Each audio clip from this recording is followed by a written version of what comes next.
Yes, so guys, I just removed the wiper.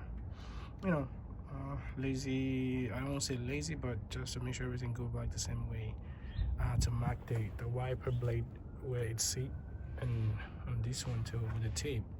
And the wiper blade itself, I marked the right one and the left one to make sure I didn't, you know, switch them when I want to put them back.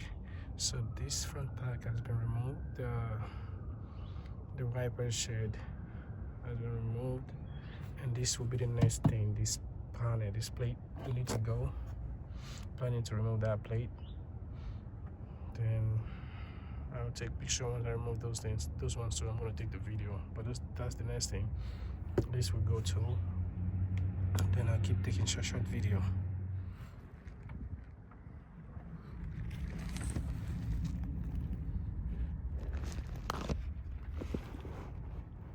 So that's the toe stud. So I'm probably gonna remove those studs, and hopefully. So the purpose of my video is just to show you things that you need to remove. You might not see me while I'm removing those parts, but I'll show you the studs and the connections.